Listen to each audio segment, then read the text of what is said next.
Bien-aimés, ce matin, il est important pour nous de réaliser que la joie du Seigneur est notre force. Autrement dit, pour moi, le message, c'est que la joie du Seigneur est ta force. La joie du Seigneur est ta force. Tu as besoin de le réaliser et de le vivre. Déjà, l'apôtre Paul, dans le livre de Éphésiens 4, verset 4, il nous dit « Réjouissez-vous toujours dans le Seigneur ». Je répète, réjouissez-vous. C'est vraiment un verset très fort. Et nous connaissons aussi qui est l'apôtre Paul. L'apôtre Paul, c'est un personnage très important, effectivement, dans la Bible. D'abord, il était un bon religieux, voilà, un bon pharisien, et qui avait une particularité avant de rencontrer Jésus, c'était de persécuter tous ceux qui avaient suivi Jésus. Et donc, il était dans un fanatisme religieux,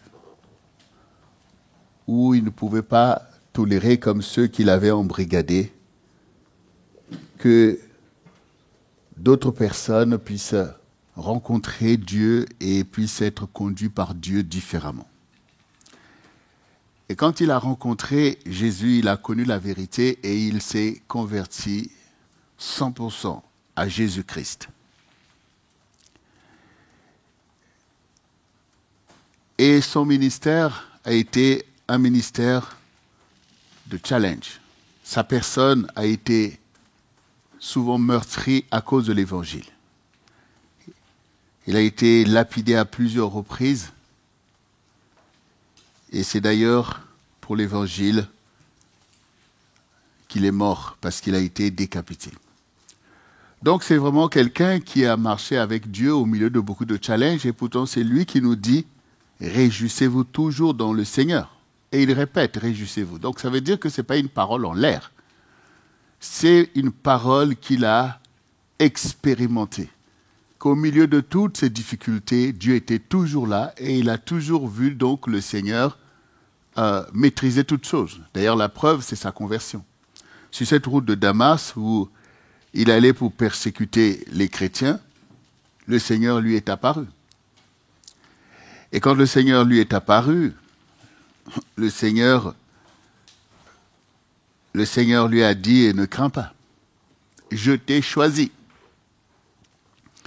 Je t'ai choisi et je t'envoie pour me servir. » Donc, on voit bien un Seigneur dont on pourchasse ses disciples, mais qui est là, qui vient et qui fait son choix. Voilà, il fait son choix, il dit « Moi, je t'envoie ». Il ne vient pas là pour dire « Mais qu'est-ce que tu fais? Tu me poses des problèmes et tout. » Non, il arrive, il dit « Voilà, je te choisis et tu vas aller faire ma mission. » Donc, le Seigneur n'est pas en train de se dire « Mais est-ce que celui-là qui me rejette, est-ce qu'il va même accepter? » Non, le Seigneur ne pose même pas ce genre de questions. Il arrive, toi, lève-toi et va me servir. Et c'est ce qui se passe. Donc, Paul a fini par comprendre que Dieu est au-dessus de toutes choses, il maîtrise toutes choses, rien ne se passe sans que lui l'ait voulu et décidé. Donc, il a compris. Et il a compris aussi que au milieu de notre labeur sur la terre, nous devons honorer Dieu. Et nous devons toujours nous réjouir parce que nous avons Dieu avec nous. Donc aujourd'hui, toi aussi, comprends-le. Tu as peut-être aussi des difficultés, des souffrances, des afflictions. On ne pourrait pas dire que ça soit plus que Paul dont nous parlons, bien que nous ne sommes pas là pour mépriser nos propres challenges. Mais là, nous parlons de quelqu'un qui a souffert pour l'Évangile et qui le dit, il avait appris à trouver sa joie au milieu de tous ces challenges, parce que la vraie joie, effectivement, c'est la joie du Seigneur. Et pour cette semaine où Dieu nous plonge dans la prière concernant donc la réussite. Là, voici encore quelque chose qui s'apparente en fait à la joie. Parce que la réussite, ça veut dire que nous entreprenons, nous avons des challenges et nous voulons réussir forcément. C'est là l'objectif pour lequel toute personne entreprend quelque chose, c'est pour réussir. Effectivement, Dieu aussi est pour ta réussite. Cette joie dont le Seigneur parle n'est pas une joie éphémère. Ce n'est pas parce que je vous ai parlé des épreuves, des croyants, il y a des vraies joies. La présence de Dieu, la communion du Saint-Esprit, c'est une vraie joie. Servir le Seigneur avec les bien-aimés, c'est une vraie joie. Appartenir au Seigneur, c'est une vraie joie. Donc, au sujet de la réussite pour laquelle tu vas prier, nous nous rappelons déjà que dans le psaume 127, il est écrit le verset 1 et 2 qui nous dit « Si l'Éternel ne bâtit la maison, ceux qui la bâtissent travaillent en vain. Si l'Éternel ne garde la ville, celui qui la garde veille en vain. En vain vous levez-vous matin, vous couchez-vous tard, et mangez-vous le pain de la douleur. Il en donne autant à ses bien-aimés pendant leur sommeil. » Donc, au travers de ce passage, nous voyons que si nous voulons la réussite, la vraie réussite, c'est que nous devons véritablement laisser Dieu opérer. Laisser Dieu faire, parce que c'est lui qui est le garant de toute réussite. Parce que si ta maison, c'est-à-dire ta vie même que tu veux bâtir, si ce n'est pas l'Éternel qui est à la manœuvre, ben ta joie sera tout simplement éphémère, de courte durée. Parce que tout ça, ça va tout simplement tourner à la catastrophe. Puisque c'est pourquoi? Parce que c'est Dieu qui a créé les cieux et la terre. Il a créé la terre, il a des objectifs sur la terre. Si tu viens sur sa terre, sur sa maison, pour faire des choses qui n'ont rien à voir avec la volonté de Dieu, c'est normal qu'il puisse les renverser. C'est normal qu'il puisse, qu'il puisse renverser ces choses. En tout cas, il ne viendra pas à ton secours au moment où tous les facteurs de destruction qui sont déjà sur la terre, souvenez-vous ce que Dieu a dit à Adam, que le jour que tu mangeras de ce fruit, tu retourneras à la poussière. Donc, il y a la loi de la poussière qui agit sur la terre, c'est-à-dire la loi de l'esprit de mort qui agit déjà sur la terre. Et donc, tout est voué, en fait, à l'anéantissement et à l'échec. La seule chose, c'est notre alliance avec Dieu qui nous donne sa parole, qui est le rocher des siècles. Tout passe, mais ma parole demeure. Donc, à partir de là, nous comprenons que notre réussite, l'équation, elle est simple. Elle est avec le Seigneur qui peut bâtir cette réussite, comme nous avons vu, comme nous voyons dans la Bible, comment Dieu a bâti la réussite des héros de la foi. Et c'est pour ça que Dieu nous a donné la foi. Donc, nous ne voulons pas, effectivement, nous réjouir des choses qui sont éphémères et qui ne tiennent pas dans le temps. Nous voulons au contraire inviter le Seigneur dans notre vie afin qu'il puisse nous conduire. Et Jésus, qui est bien sûr notre Seigneur, dit aussi dans Jean 15, le verset 4 et 6, « Demeurez en moi et je demeurerai en vous. Comme le sarment ne peut de lui-même porter du fruit s'il ne demeure attaché au cep, ainsi vous ne pouvez non plus si vous ne demeurez en moi. Je suis le cep, vous êtes les sarments.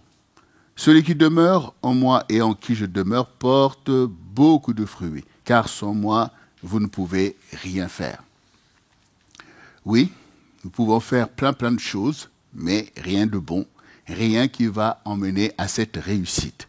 Nous avons donc besoin du Seigneur. La chose dont tu as besoin, tu en as besoin. Et là, tu as besoin du Seigneur pour réussir. Alors, réussir aussi, c'est qu'il faut savoir qu'est-ce qu'on veut réussir. C'est quoi la réussite ici pour chacun d'entre nous? La réussite, c'est pas parce que je fais un petit quelque chose que j'ai réussi. La réussite, c'est avoir quand même avec ta vie, réussir ta vocation. Et ces choses, le Seigneur est venu pour. Donc, nous devons effectivement envisager les choses essentielles, pas des choses éphémères qui nous donnent et nous procurent une joie fausse. Parce qu'on a réussi un petit quelque chose qu'on a voulu faire. Là, c'est de ta vie qu'il s'agit. Il s'agit de réussir ta vie avec Dieu, de réussir ton éternité, de réussir ta vocation. Nos vocations nous mettent en relation les uns avec les autres et nous en avons des devoirs les uns vis-à-vis des autres. Donc il s'agit de réussir aussi toutes ces vocations parce que sinon quelque chose manque à notre réussite. Et nous nous souvenons aussi de la parabole des mines où des comptes ont été demandés à des disciples et il y en a un qui a commencé à bégayer parce qu'il avait passé sa vie, non pas à faire ce que Dieu lui demande, mais à faire tout ce qu'il voulait et penser n'importe quoi au sujet de Dieu, et donc s'est retrouvé en difficulté. Et Jean 16, verset 24, le Seigneur nous dit, « Jusqu'à présent, vous n'avez rien demandé en mon nom. Demandez et vous recevrez afin que votre joie soit parfaite. » On voit bien que le Seigneur est là pour notre réussite et il est là aussi pour notre joie. La réussite et la joie s'embrassent dans le Seigneur qui veut nous bénir avec toutes ces choses, avec cette joie et cette réussite. Alors, bien-aimés pour nous, ce qui veut dire que nous ne cherchons pas une réussite ou une joie dans les choses corrompues. Et c'est ce que nous voyons dans 1 Jean, le chapitre 2, le verset 15 et 17 qui dit « N'aimez point le monde, ni les choses qui sont dans le monde. Si quelqu'un aime le monde, l'amour du Père n'est point en lui. Car tout ce qui est dans le monde, la convoitise de la chair, la convoitise des yeux, l'orgueil de la vie, ne viennent pas du Père, mais vient du monde. Et le monde passe et sa convoitise aussi. Mais celui qui fait la volonté de Dieu demeure éternellement. » Donc ici, nous voyons donc ce que Satan propose. Par l'esprit du monde, c'est une joie éphémère, c'est une réussite biaisée qui est basée sur la convoitise de la chair. On veut satisfaire la chair. Et la convoitise des yeux, on veut posséder tout ce que l'on voit, l'orgueil de la vie, on ne veut pas s'humilier, mais on veut se prendre pour ce que nous ne sommes pas, et c'est ça que le monde propose, c'est ça l'illusion, ce sont des mirages qui ne conduisent pas véritablement au bonheur de ton âme. Pensez toujours à votre âme. Votre âme est le centre de votre vie, le siège de votre vie, c'est dans l'âme que ça se passe. Et ici, il s'agit de donner cette réussite à ton âme. Eh bien, il faut aller connecter forcément à la source d'où l'âme a été tirée. Tout ce que le diable peut proposer dans le monde pour l'âme, c'est un mirage, c'est une joie éphémère, effectivement, qui aboutit à la désolation et à l'affliction.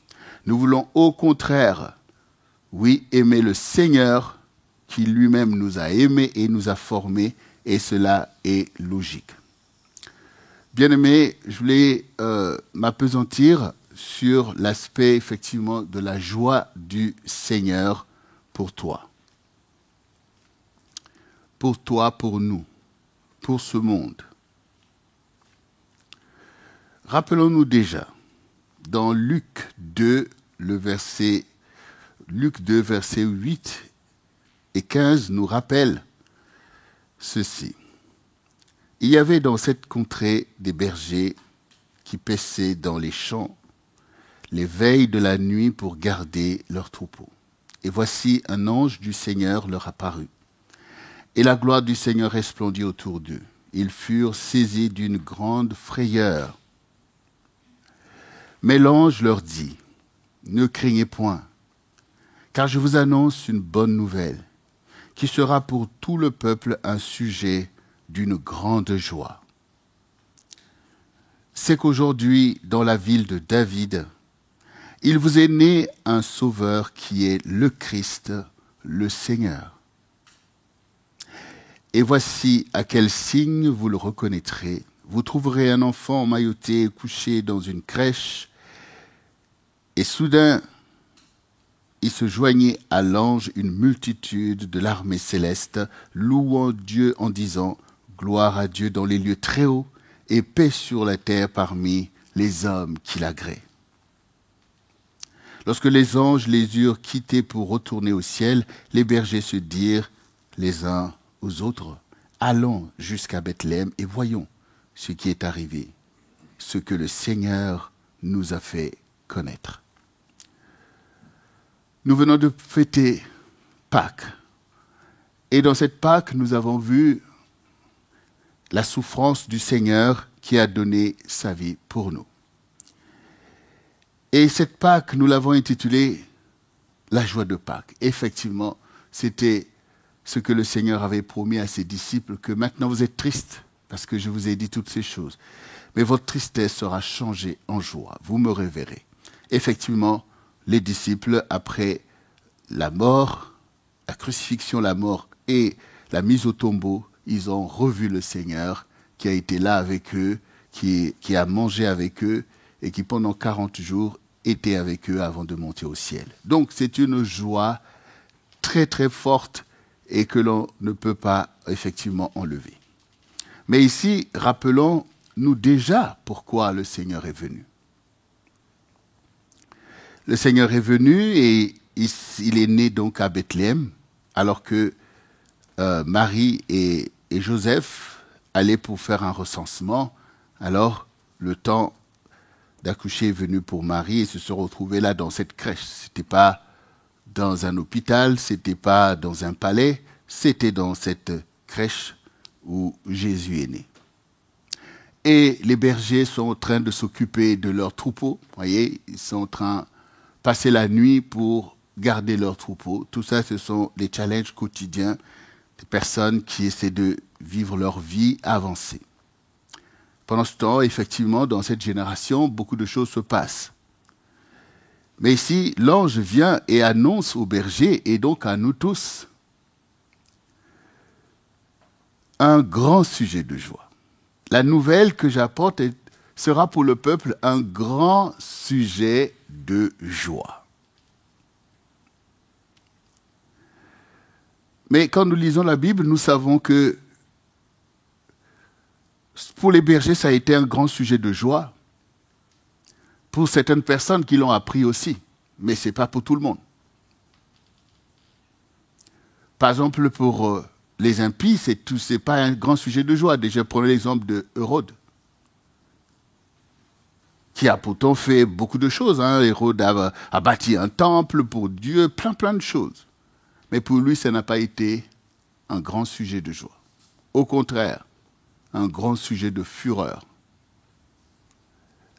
Quand il a appris de la part de ce qu'on appelle les mages qui ont dit que nous sommes venus adorer le roi des Juifs qui est né, cela lui a procuré une grande fureur et il a orchestré avec son armée de tuer tout enfant mâle qui est né à cette époque. Vous voyez, donc, c'est un grand sujet de fureur pour les gens.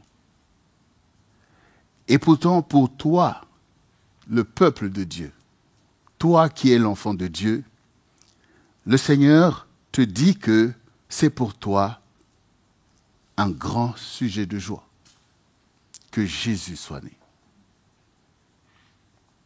Et cela le demeure. Si déjà, pour cet enfant qui est là, un enfant qui vient de naître, les anges disent c'est un grand sujet de joie.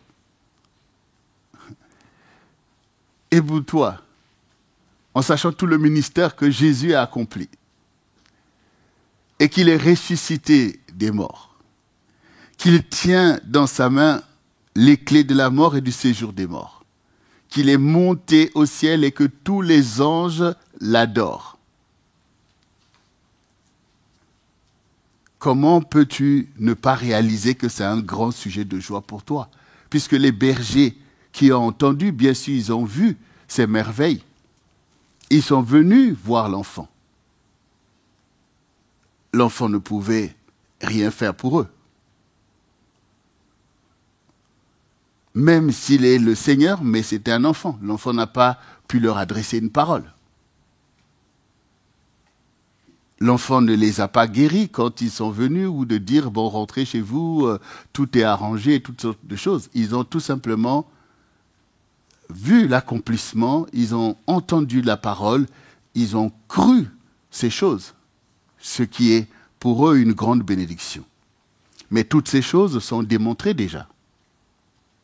Toutes ces choses sont déjà accomplies. Et le Seigneur a envoyé le Saint-Esprit. Aussi, Paul nous dit, réjouissez-vous toujours.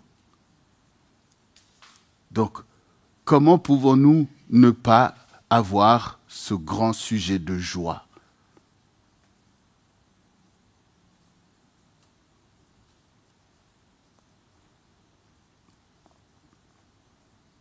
Il vous est né dans la ville de David un sauveur qui est le Christ, le Seigneur. Le sauveur, il est né pour toi. C'est pour toi qu'il est venu. Le Christ, le Seigneur. Vous savez, le mot Seigneur veut dire propriétaire de toutes choses. Qui dit-on que je suis? Oui, tu es un prophète, tu es Jean-Baptiste. Et Pierre dit, tu es le Christ du Dieu vivant. C'est-à-dire, tu es le Seigneur. Il y a beaucoup de religions sur la terre. Et chacun suit tel prophète, tel prophète, tel prophète. Et on dit, toi aussi, tu es comme nous. Non. Toi, tu suis le Seigneur. Celui qui peut sauver. Un prophète, il nous annonce des choses, il nous avertit des choses. Et si nous sommes zélés, nous pouvons prendre ces choses et puis avancer avec Dieu. Mais lui ne peut pas te sauver. Il y a ça, c'est que le Seigneur qui peut le faire. Il n'y a que le Seigneur qui peut sauver ton âme. C'est pour ça que Jésus dit, nul ne vient au Père que par moi. Parce que ça, il n'y a que le Christ qui peut le faire.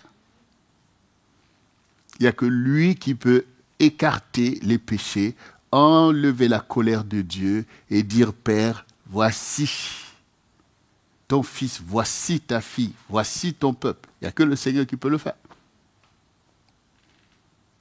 Autrement dit, un vrai prophète ne peut te dire que je suis le Seigneur. Eh oui. Un vrai prophète ne peut te dire que suis le Seigneur, suis Jésus. Parce que nul ne vient au Père que par lui. Pourquoi? Parce que peu importe le prophète que vous prenez, il a forcément péché. On est d'accord. Donc il a besoin d'un sauveur. C'est pour ça aussi que, même par rapport aux catholiques, on dit, mais par rapport au culte de Marie, elle-même parle du Seigneur, dit mon sauveur.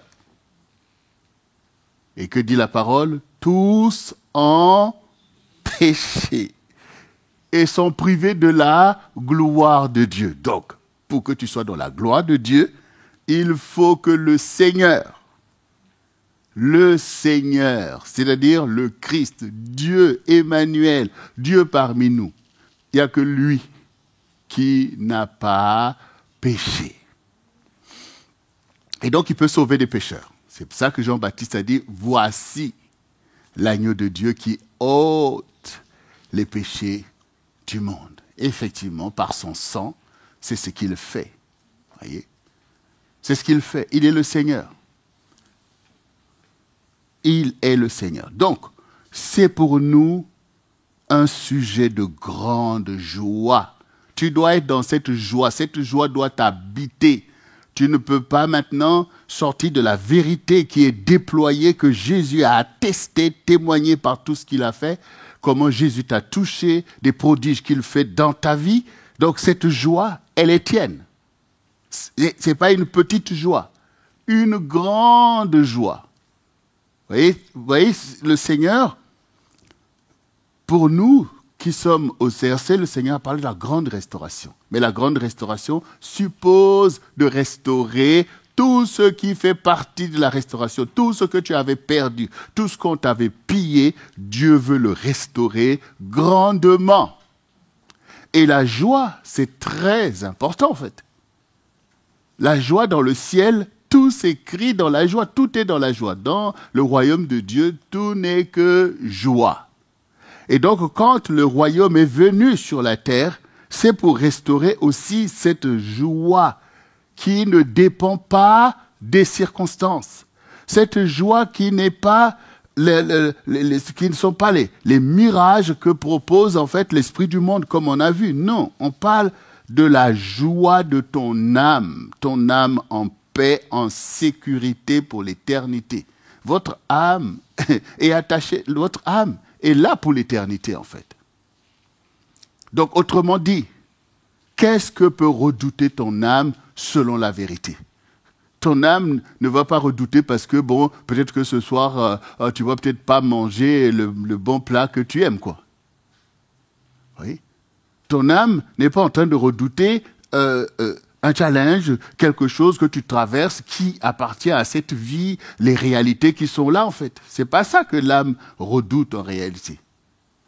Ce que l'âme redoute, c'est d'être jeté loin de Dieu pour l'éternité. C'est de se retrouver dans l'éternité dans des afflictions terribles. C'est ça la réalité.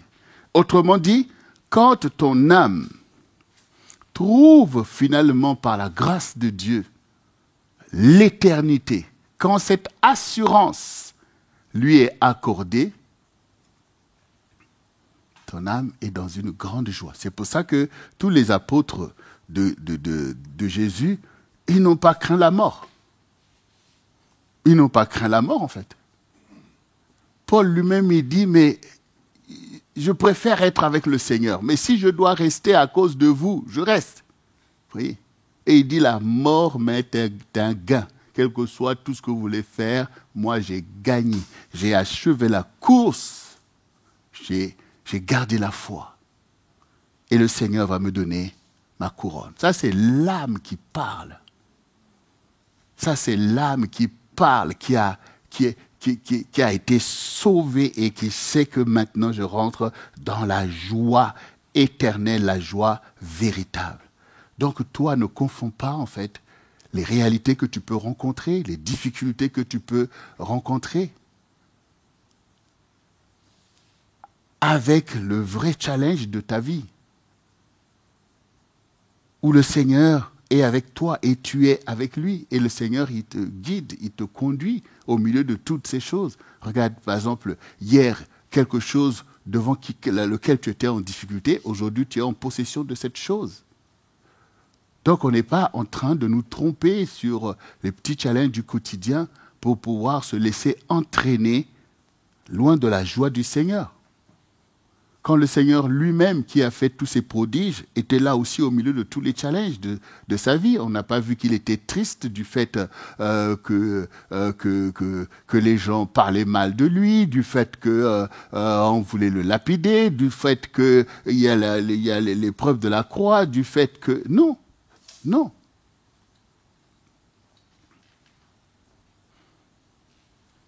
Rappelle-toi donc que tu as un sauveur, c'est le Christ, le Seigneur. Il est le Seigneur de ta vie et il est le Seigneur de toutes choses. Ton âme doit focaliser sur lui tous les jours de ta vie et le Seigneur va te guider et te guider.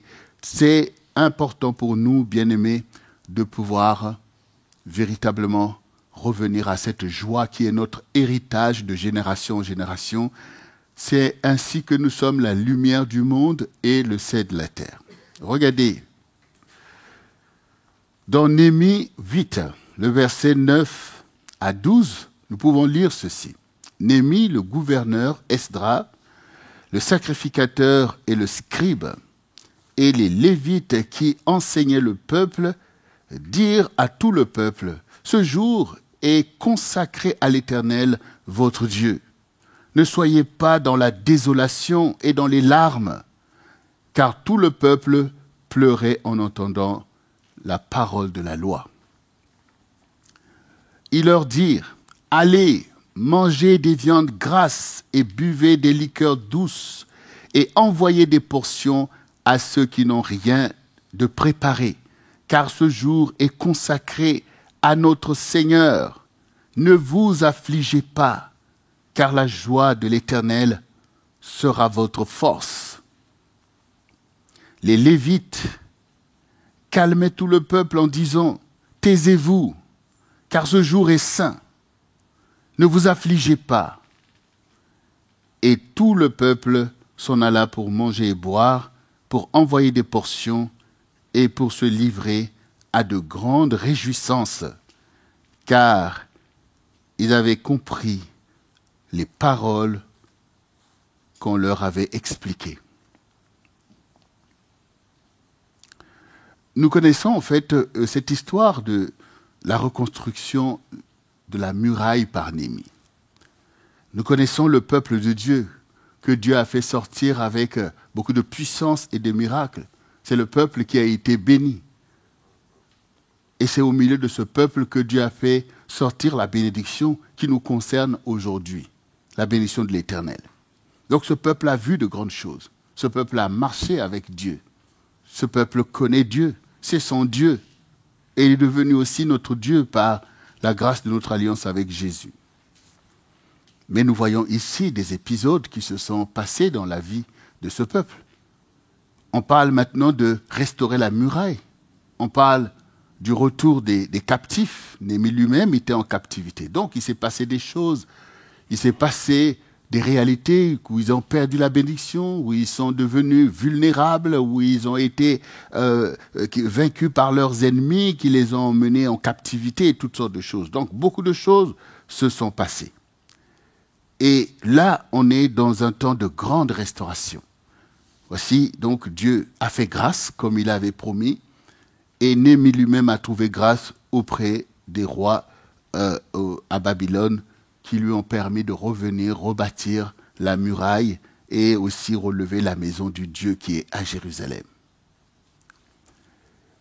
Quand maintenant on est en train de, le peuple est rassemblé pour pouvoir leur parler de leur Dieu, de la loi, bien sûr, ils sont en train de pleurer. Ils sont en train de se lamenter.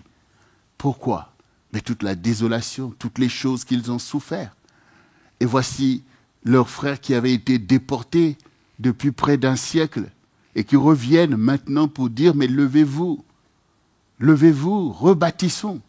Ça veut dire un peuple de Dieu qui est devenu comme des ossements desséchés à la surface de la vallée où on ne voit plus la gloire, on ne voit plus la louange, on ne voit plus le culte, on ne voit plus toutes ces choses qui étaient leur force et leur gloire. Donc il y a une grande désolation.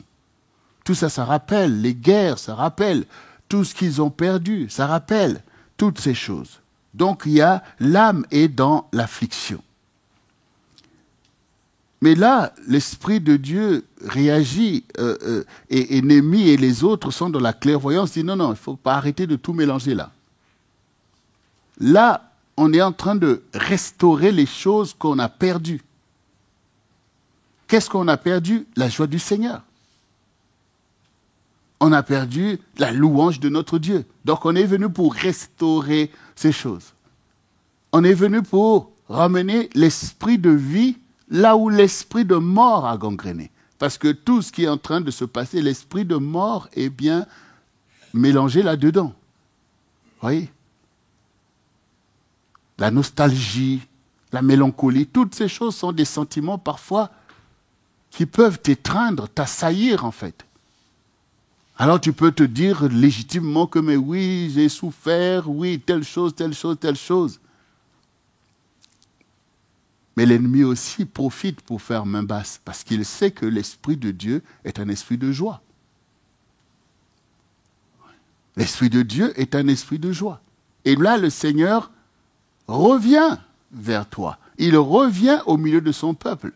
Il veut restaurer le culte, il veut restaurer toutes ces choses qui sont la communion avec le Seigneur, qui est venu comme, on l'a vu tout à l'heure, il est venu pour la vie de son peuple, pour la joie de son peuple. Il est venu pour que son peuple puisse trouver une occasion d'une grande joie au travers de sa présence. La présence de Dieu nous sera toujours une présence qui emmène la paix et la joie. Mais nous devons faire attention que nos sentiments ne puissent pas prévaloir. Vous connaîtrez la vérité, elle vous affranchira. Il ne faut pas que nos sentiments, qui sont le résultat aussi du vécu. Oui, quand vous avez souffert toutes ces choses, bien sûr, tu es impacté. Mais quand Dieu vient, ce n'est pas pour que toi, tu puisses impacter Dieu avec des choses dont tu as besoin d'être délivré. Parce que tu pourrais même aller essayer de convaincre Jésus pour dire « Mais Jésus, pleure avec moi, Jésus, tu vois tout ce qui s'est passé. Il est dit pleurer avec ceux qui pleurent. Mais pleure, il y a occasion de grande tristesse, de lamentation. Pleure, Jésus. » Mais Jésus, il est venu pour te délivrer de tout ça. Il est venu pour te délivrer, bien-aimé. Nous ne sommes pas guidés par nos propres sentiments, nos propres pensées, ce qu'on ressent. Notre âme, ce n'est pas notre intellect qui peut guider notre âme, en fait. C'est Dieu qui peut guider notre âme, qui connaît notre âme plus que nous-mêmes. Donc, il va venir pour sortir notre âme de la désolation. Et là, les Lévites et les Némi est venu pour dire, écoutez, voilà, déjà, je viens de la déportation, Dieu a fait grâce, je reviens pour restaurer là, j'entends, c'est bien les pleurs là, tout ça, mais arrêtez. Arrêtez, ceci est un jour consacré. Ce jour, nous voulons nous consacrer au Seigneur. Et Dieu ne se laisse pas entraîner dans tout un tas de choses. Il est Dieu. Donc, quand on arrive, on applique notre attention. Et souvenons-nous aussi, dans le livre de Job aussi, on a quand même vu tout ce qui s'est passé dans la vie de Job. Et Dieu lui-même, il est au courant de toutes ces choses, puis c'est lui-même qui a permis. Et regardez ce que Job dit. Qui est plutôt ce que l'Éternel dit à Job? Qui est celui qui obscurcit mes desseins par des discours sans intelligence? On dit, mais Seigneur, Job a quand même perdu ses enfants, tous ses biens. Et alors, ce sont mes desseins. Et donc, ça veut dire que, ici, que ce soit les afflictions de Job, ou de ce peuple, ou de nous-mêmes, ce sont des choses sans intelligence. Ça veut dire que nous ne discernons pas les choses. Et donc, on est livré comme à nous-mêmes. Il faut donc lever les yeux, bien-aimés. Et donc ici, aujourd'hui, le Seigneur veut aussi nous dire « ne vous affligez pas ». Et ça, c'est un mot très important. L'affliction. L'affliction, c'est quand notre âme, en fait, va perdre cette joie, se retrouve dans la désolation, dans la peur du lendemain, dans l'insécurité. Vous voyez, c'est comme si tout d'un coup la guerre éclate, tout d'un coup, vous êtes maintenant en insécurité. Et votre âme commence à s'affliger, redoute déjà, voit déjà ce qui va se passer et commence à être dans un état d'affaiblissement terrible et de confusion. Là, c'est la confusion qui va monter, en fait. C'est de l'affliction. Voyez. Quand vous êtes dans une nouvelle triste ou perte de quelqu'un d'important, ou que vous êtes vous-même en danger pour telle ou telle raison, peut-être malade ou telle chose, donc vous sentez votre âme commence à s'affliger. Et cette affliction impacte tout votre corps, parce que vous allez commencer à sécréter la bile, tout ça, vous allez commencer à avoir des ulcères. Enfin, vous voyez, c'est terrible en fait, l'affliction. Et il y a des personnes en fait qui ont traversé des temps difficiles, donc qui ont suscité l'affliction, et qui basculent dans une vie d'affliction. C'est-à-dire qui se retrouvent maintenant comme dans un piège, dans le piège des afflictions. Parce qu'une affliction peut être suscitée tout simplement par une pensée, par une nouvelle. Tu peux même regarder toi-même la télé et on te dit ce qui se passe dans le monde et puis boum, c'est parti. C'est comme si tous ces malheurs, c'est à toi de les porter. Vous voyez? Ça devient un piège. Et quand on va venir même te parler d'une bonne nouvelle, tu n'y crois pas en fait. Parce que tu es déjà dans le piège des afflictions. Ce peuple-là, il est là dans ce piège des afflictions. Parce que pourtant c'est le peuple de Dieu. Mais pourtant ils sont là dans le quotidien, personne ne se dit que non, rebâtissons la muraille. Il fallait que Dieu fasse venir Néhémie, mais eux, ils sont déjà dans le piège de l'affliction et il a fallu que Néhémie puisse les convaincre pour dire, mais levez-vous en fait. Levez-vous. Parce que les choses qui se sont passées, les ennemis sont là en train de se pavaner, et toi tu penses qu'ils seront toujours plus forts que toi, tu ne pourras rien faire. Et ça nous ramène aussi à ce même peuple que Dieu a fait sortir et qui sont arrivés quelques semaines devant la terre promise. Ils ont envoyé des espions pour qu'ils prennent le pays, et ils ont dit non, il y a des géants. Il y a des géants. Et pourtant, quand vous réfléchissez, regardez vous-même. Est-ce que ces géants sont plus que Pharaon? Non. Mais pourtant, à cause des afflictions, et ces afflictions ont commencé dans le désert, après l'épisode de 3 jours de marche sans boire ni manger, ils ont commencé à murmurer. Vous voyez, donc les murmures sont source d'affliction. Parce que ce n'est pas du tout l'esprit de Dieu, c'est l'esprit du monde, les murmures.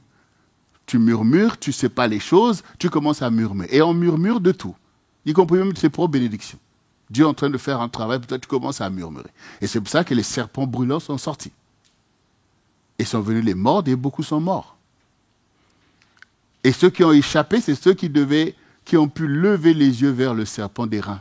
Vous voyez, le serpent d'airain que Moïse a fait, ils ont levé les yeux et ils ont été délivrés de la morsure des serpents. Pourtant, ils ont été mordus, mais la morsure a été anéantie par la vision du serpent d'airain, qui est une vision de Christ.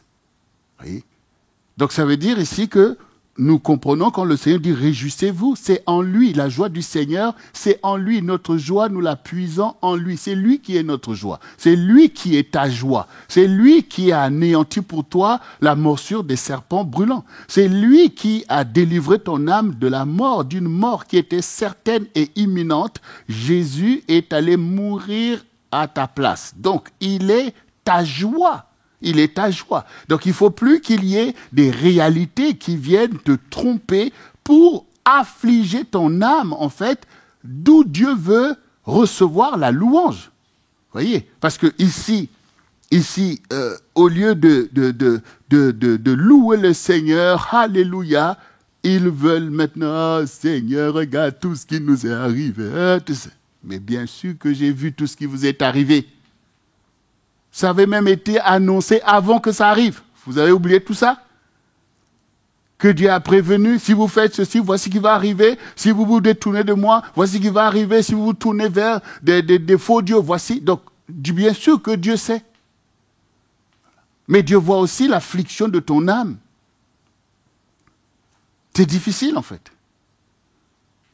Au travers de ça, c'est comme ça que l'ennemi emmène des liens, parce que quand tu t'affliges, cette affliction devient comme une culture chez toi, autrement dit un lien, autrement dit une addiction qui est là, qui s'est installée dans ta façon d'être, tout est maintenant dans l'incrédulité et tout. Et bien cette affliction, si tu continues, ça va poursuivre tes enfants. Eux aussi vont grandir dans l'affliction. Ils vont voir que là, mais on est dans la désolation, il n'y a rien de sûr, on ne sait pas où on va, tout tourne bizarrement, on sait que Dieu existe, mais il est loin de nous, mais telle chose. Donc, du coup, boum, ça descend. Et puis, des familles sont prises en étau.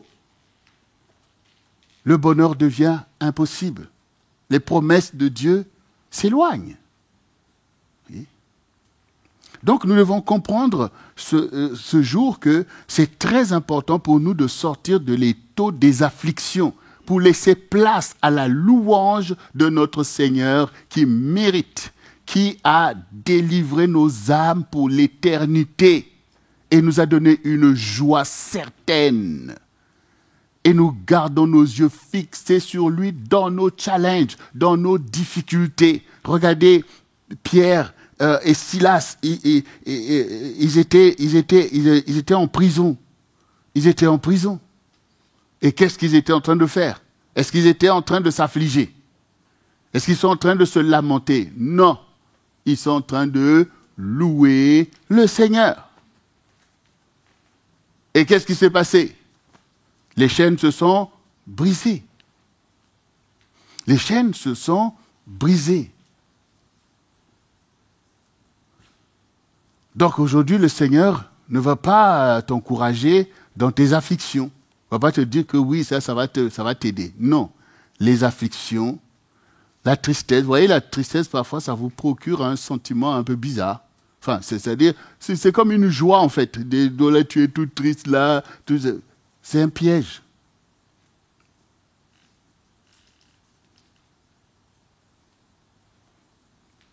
Tu penses peut-être les choses du passé, toute cette nostalgie, toutes ces choses qui t'envahissent. Tu es là au milieu de tout ça. Ça ne va pas te permettre d'avancer, ça ne va pas te permettre d'atteindre les objectifs que Dieu t'a fixés, ça ne va pas te permettre d'être la lumière du monde, ça ne va pas te permettre d'être le sel de la terre, alors que le Seigneur a donné sa vie pour ces choses. Et d'ailleurs, tu as dit, va pour faire des disciples. Si maintenant nous n'avons pas la joie du Seigneur, dans un monde dépressif, de fête, comment nous allons sortir les gens du filet de l'oiseleur si ce n'est pas parce que nous-mêmes, on a trouvé le chemin de cette joie que l'âme recherche.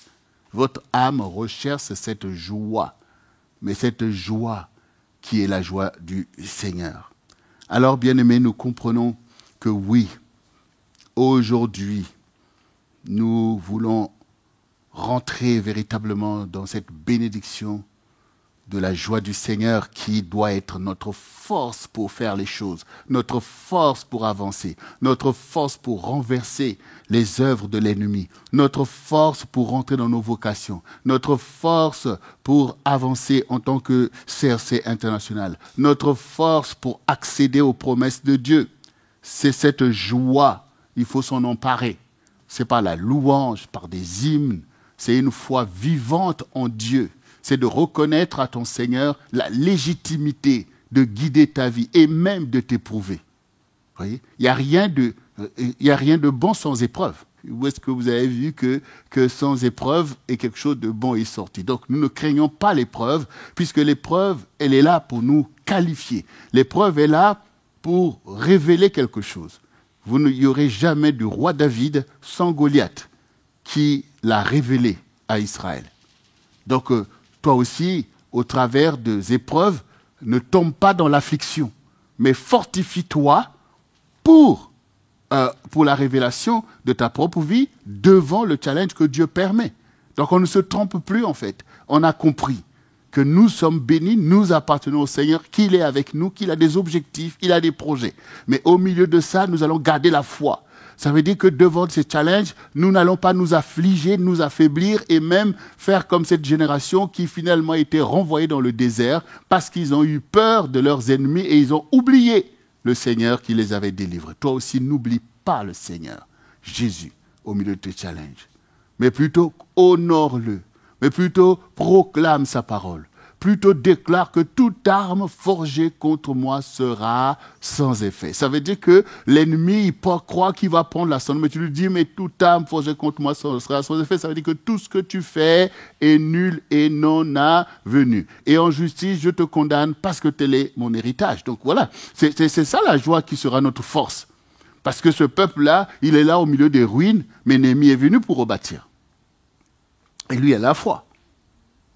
Donc, il faut se fortifier pour rebâtir, parce que c'est exactement ce que vous avez besoin pour retrouver votre bénédiction, pour retrouver votre leadership, pour retrouver votre pays. C'est de se lever pour bâtir. Nous, c'est la même chose. Toi, c'est la même chose. Ce que tu as besoin, c'est cette joie qui va te guider même au milieu des challenges. Les gens ne vont pas comprendre pourquoi tu es toujours rayonnant, pourquoi tu es toujours souriant, alors qu'on t'a fait telle misère, alors qu'on fait ceci, oui, mais ma joie ne dépend pas de ce que vous faites ou de ce que vous ne faites pas. Ma joie ne dépend pas de telle chose ou telle chose, de ce que j'ai ou je n'ai pas. Ma joie, c'est la joie du Seigneur. Maintenant, si vous pouvez aller enlever une telle joie, ben je vous dis, allez-y. Si vous pouvez aller enlever Jésus, allez-y. Voilà. Oui, parce que si tu places ta joie dans une voiture, mais on peut t'enlever la voiture. Hein.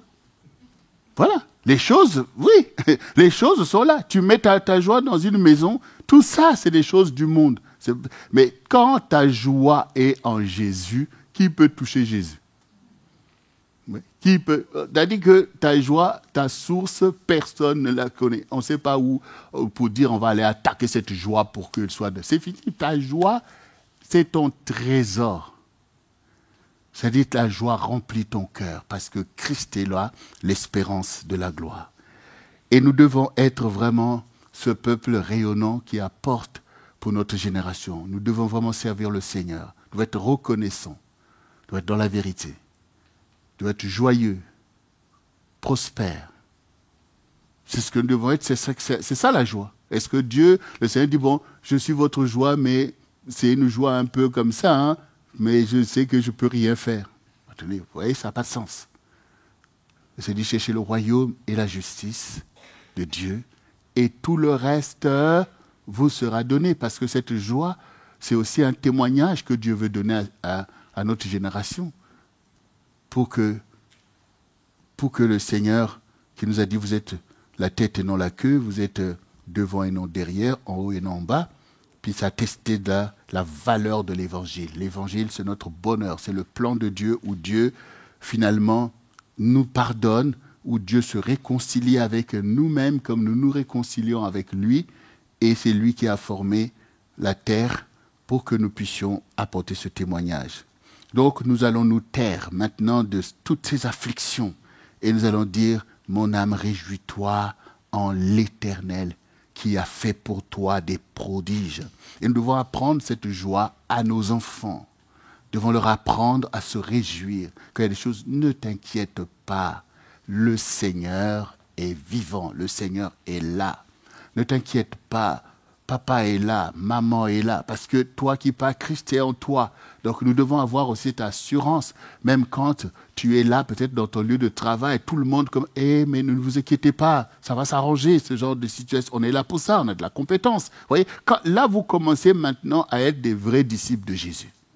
Parce que les gens n'ont pas, mais toi tu es là. La lumière brille pour les gens qui ont besoin de lumière. Donc là où tu es là, tu dois toujours montrer que c'est Christ qui parle en toi. Il dit, ne vous inquiétez pas. Souvenez-vous, Paul lui-même, dans le bateau, le bateau a commencé à se disloquer. Qu'est-ce que Paul disait à tous ces matelots? Il dit, ne vous inquiétez pas.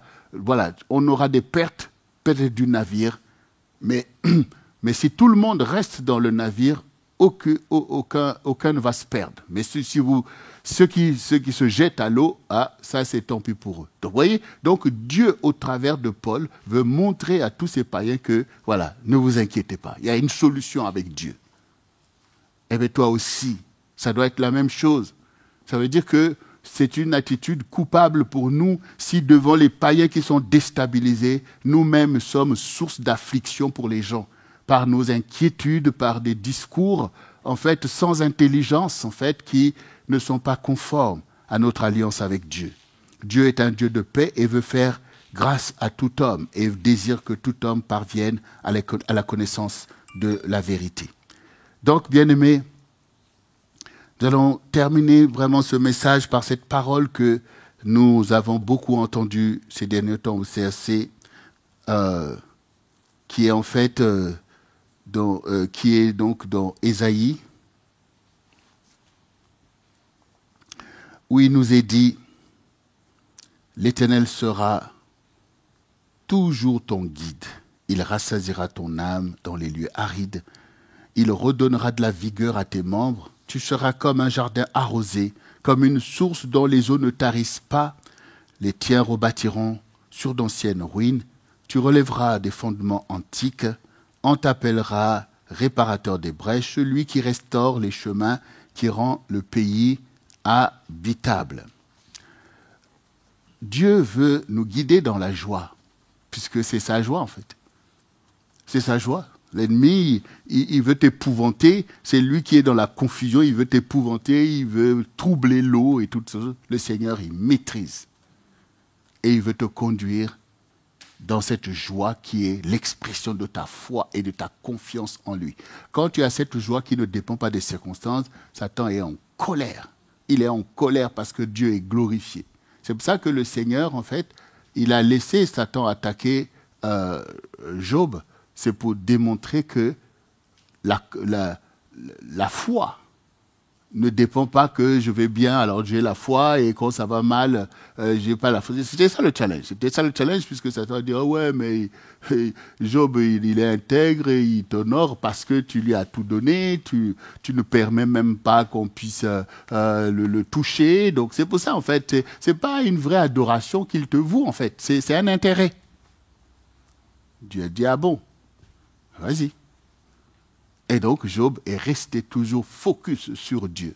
Même sa femme a dit, mais toi, mais maudit Dieu et meurs, on en a assez et tout.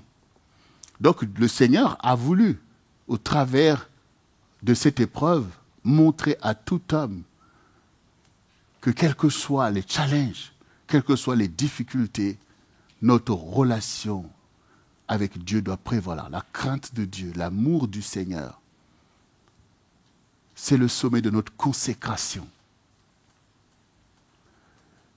Et donc le Seigneur qui a été avec Job, et nous savons la fin qu'il a donnée à Job, est là aussi pour te guider au travers de tout ce que tu avances. Et tu vas honorer le Seigneur en toutes choses en gardant la foi qui est une joie. La joie du Seigneur en gardant les yeux fixés, en étant toujours cet adorateur pour ton Dieu.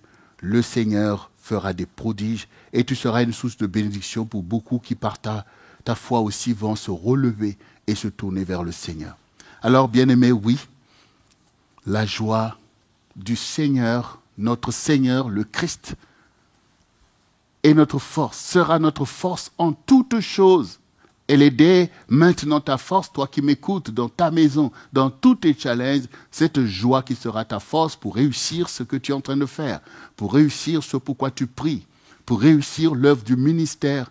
Ça sera la joie du Seigneur qui dépasse toute chose, qui ne dépend pas des circonstances, mais qui dépend de l'amour du Seigneur qui nous a aimés, qui est venu porter nos fardeaux et qui nous aime et qui est là, qui a dit à son Père, « Père, je veux que là où je suis, que mes disciples y soient aussi, afin qu'ils voient ma gloire, celle que tu m'as donnée avant que le monde soit. » Le Seigneur est là avec nous, son esprit nous conduit et nous sommes aussi bénis les uns avec les autres. Quand toi tu es avec un enfant de Dieu autour de toi, sache que ce n'est pas n'importe qui. C'est une personne importante parce que les vocations de Dieu reposent aussi sur lui comme sur toi-même. Et ensemble, nous sommes ce peuple dont il est dit « La joie du Seigneur sera votre force ». Nous sommes le peuple de Dieu et cela lui appartient. Et c'est là son œuvre. Et nous devons veiller à ce que l'œuvre du Seigneur soit préservée par nos relations les uns avec les autres. Nous ne sommes pas là pour être un piège d'affliction les uns contre les autres. Nous sommes au contraire là pour être un sujet de joie pour ton frère, ta sœur. Ensemble, nous devons nous réjouir comme nous le faisons quand nous nous rassemblons pour nos gospel célébrations. Nous sommes dans la joie, voilà, parce que voilà, on est sous grâce, bon Dieu. Bon, mais notre célébration, c'est tous les jours. Donc, il y aura des embuscades à droite, à gauche, devant, derrière, en haut, mais nous, on sait quoi faire pour rester sous grâce, bon Dieu. Il faut y veiller.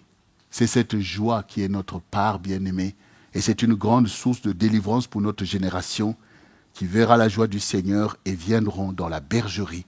Et nous aurons accompli notre vocation, notre rôle historique en tant que centre du réveil chrétien. Bien-aimés, soyez bénis, soyez dans la joie, sortez de l'affliction. C'est tout simplement réaliser la parole de Dieu et réjouissez-vous. Comme eux-mêmes, les enfants d'Israël se sont livrés à des grandes réjouissances. Vous voyez, les réjouissances. On ne parle pas de plaisir, on parle de réjouissance. On se réjouit en Jésus, on se réjouit en tant que peuple de Dieu. On se réjouit dans la famille, on se réjouit dans le couple. On se réjouit de la vie que Dieu nous a donnée, car elle n'est pas en vain. C'est pour attester de la gloire de Dieu. Alors, nous allons nous mettre debout pour pouvoir invoquer le Seigneur et libérer cette joie, parce que cette force, nous en avons besoin. Et dès maintenant, nous sommes forts pour accomplir de grandes choses par la joie du Seigneur qui est libérée, qui renforce, qui nous fortifie pour la justice de Dieu. Alors, bien-aimé, est-ce que tu peux répéter ces quelques paroles sur lesquelles je vais vraiment intercéder en ta faveur, afin que véritablement cet esprit d'affliction et l'esprit de mort soit totalement banni de ta vie, alors que l'esprit de vie, alors que la bénédiction vient te saisir. Seigneur Jésus, mon Seigneur et mon Sauveur, tu es venu dans ce monde pour me restaurer dans la bénédiction et dans la joie du Seigneur. La joie que j'avais perdue au milieu des épreuves et de toutes les choses, de toutes les souffrances. Mais aujourd'hui, par ta parole, qui est une lampe à mes pieds et une lumière sur mon sentier, je reçois cette joie comme un héritage saint que je vais préserver dès maintenant jusqu'à l'infini.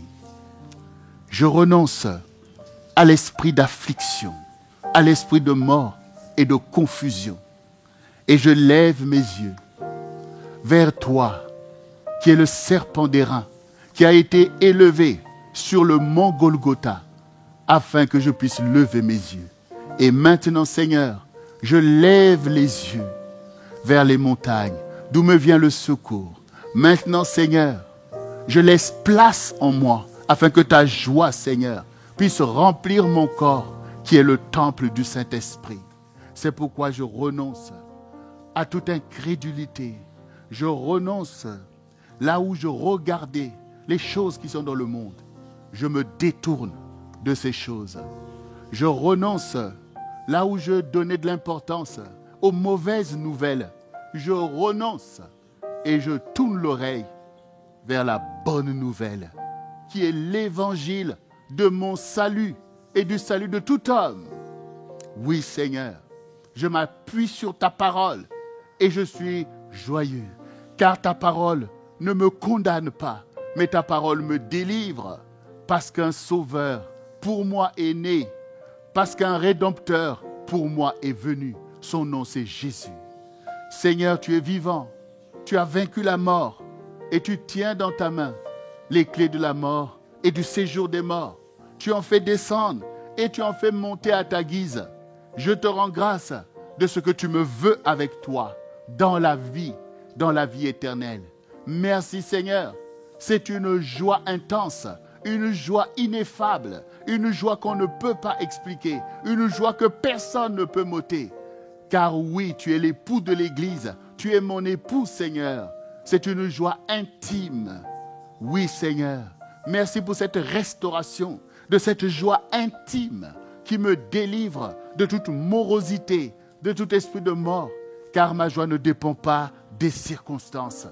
Merci Père éternel, de ce que tu permets que je sois vecteur de cette joie, qu'au travers de mon témoignage, au travers de mes paroles, que d'autres aussi soient délivrés du filet de l'oiseleur, du piège des afflictions que le diable a emmené dans le monde, et qu'ils reçoivent la joie de Christ afin qu'ils vivent, que les âmes vivent, Seigneur, que ton peuple vive. Oui, Seigneur, nous voulons partager cette joie entre nous, Seigneur, car nous sommes un peuple béni et tu as souffert pour notre bénédiction et pour notre joie.